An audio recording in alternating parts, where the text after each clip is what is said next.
the Corporation of London delivers radical new strategies to improve conditions for pedestrians in the square mile, I thought I'd see how joined up the historic walking routes, the alleys and passages actually are. This video shows a route that begins in the west and takes you right across the City of London using this medieval infrastructure, low traffic streets and a few new public spaces like Paternoster Square behind me, which have been created over the last 20 years or so. The walk takes approximately 45 minutes. So we start at Chichester Rents, which you can access from Fleet Street. These are thus named because it is on land once owned by the Bishop of Chichester. This is a very pleasant new addition designed by ORMS architects, but be aware that the gates are closed at the weekends.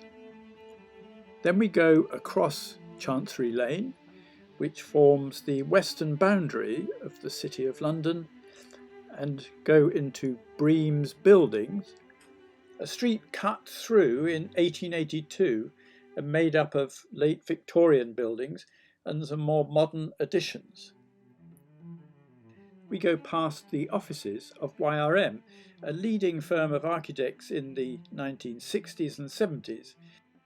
And not many architects get a chance to build their own offices like that.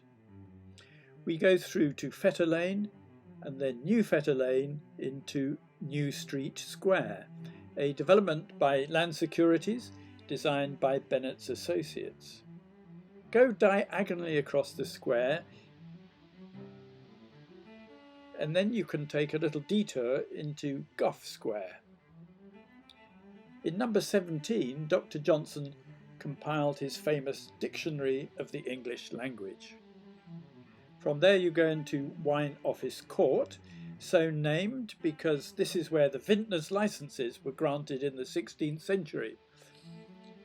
And then walk along the back of Peterborough Court, which is the old home of Goldman Sachs, then into Shoe Lane, past the statue entitled Resolution by Anthony Gormley, and down Stonecutter Street by the side of Goldman Sachs' new building, designed by Cone Pedersen Fox. You cross Farringdon Street and then make your way up the steps or use the lift to Fleet Place, a development by Rosehorse Stanhope in the late 1980s, designed by Skidmore, Owings and Merrill, and then into Limeburner Lane, which used to be called Seacoal Lane, but Rosehorse Stanhope didn't like the coal reference and had the name changed. Go past the new Ludgate building by Sauerbruck Hutton and then up towards the Old Bailey addition designed by Macmorran and Whitby in 1968. If you turn right you can get down to Warwick Passage, which is closed at weekends, but during the weekdays you can walk through there into Warwick Square. If you are walking at weekends, take a left, go round Old Bailey and then into Warwick Lane, where you'll find Cutlers Hall, the home of the Worshipful Company of Cutlers, as well as Stationers Hall, home of the Company of Stationers. Then go left into Paternoster Lane, past a sculptural vent shaft designed by Thomas Heatherwick. On the left is Warwick Court, designed by McCormack and Jameson, and then through towards Paternoster Square itself. On your right, you'll go past Temple Bar, one day to be the home of the Worshipful Company of Chartered Architects. You can also have a quick look at St Paul's Cathedral and then walk across the square, past Elizabeth Frink's sculpture, Shepherd and Sheep, onto Queen's Head Passage with its very formal view through this narrow alleyway to the northern transept of St Paul's Cathedral. Carry on through to the top of Cheapside, past Jean Nouvel's One New Change and on into Foster Lane. There are a number of alleys coming off Foster Lane, but if you take the first, more a delivery road than a medieval alleyway, it takes you through into Gutter Lane. Here you will find the Worshipful Company of Saddlers. Then walk along the back of Foster and Partners 10 Gresham Street building into Wood Street and through this modern alleyway, Compter Passage, part of the 1 Wood Street development, also designed by Fletcher Priest. The Wood Street Compter was a debtors' prison which closed in 1791. Then we go into Milk Street. A number of the streets in the city are named after the markets and occupations that they once housed. So you have Milk Street, Poultry, Honey Lane and Bread Street in this area. Russia Row then merges into Trump Street. Then walk into Lawrence Lane, which leads you up to St Lawrence Jury, which creates the southern edge of the Guildhall Yard and was rebuilt after the Great Fire by Sir Christopher Wren in 1670.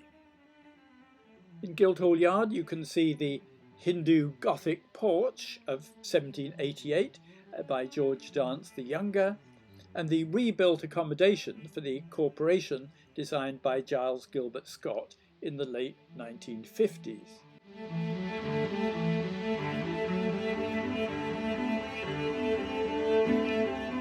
Go past the Guildhall Art Gallery on the eastern side of the yard. This was designed by Richard Gilbert Scott and completed in 1999, and make your way to Basinghall Street via Guildhall Buildings, passing the NLA's city centre, where you can see a large model of the square mile with all the new and proposed developments. Then into Masons Avenue, named after the Company of Masons, which used to occupy the site. You go past the old Dr. Butler's Head pub, established in 1610. Cross Coleman Street into Great Bell Alley, which was developed by the Cloth Workers Company in 1870, and then cross Moorgate and go into Telegraph Street, Copthall Buildings, and then Copthall Avenue. Turn right into Angel Court, yet another building by Fletcher Priest.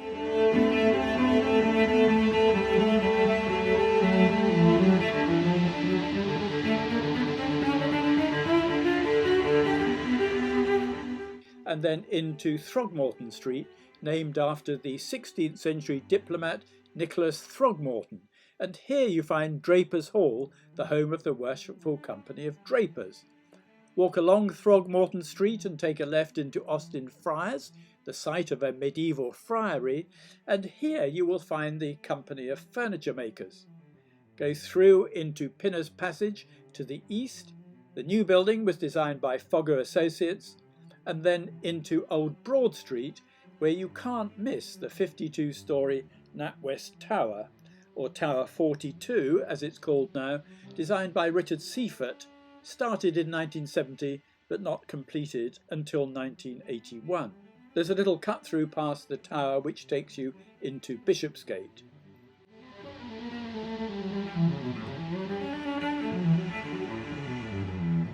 When you get to Bishopsgate, in front of you you will see number 22, designed by PLP Architects for Lipton Rogers and AXA. Cross Bishopsgate and then go under this new artwork by Alexander Belashenko, and on your right is the Leadenhall building by Roger Sturck-Harbour, and then the Aviva building, originally the Commercial Union building, designed by Gollins Melvin Ward. Walk through to 30 St Mary Axe by Foster and Partners and go through the pedestrian space around the base of the Gherkin into Berry Street and into Mitre Passage, part of a development designed by Shepherd Robson for Helical, and then on to the new Aldgate Square, which was delivered as a part of the road improvements around the Aldgate area and includes a delightful cafe by Make Architects and is overlooked by St Botolph's Church, designed by George Dance the Elder in 1741. So we have walked right across the City of London, crossing a few busy streets but not having to spend any time in them. It's a delightful walk which reinforces the medieval plan of the City of London and how, even within one of the world's great financial centres, you can still enjoy the close-knit plan and fine grain of the medieval city.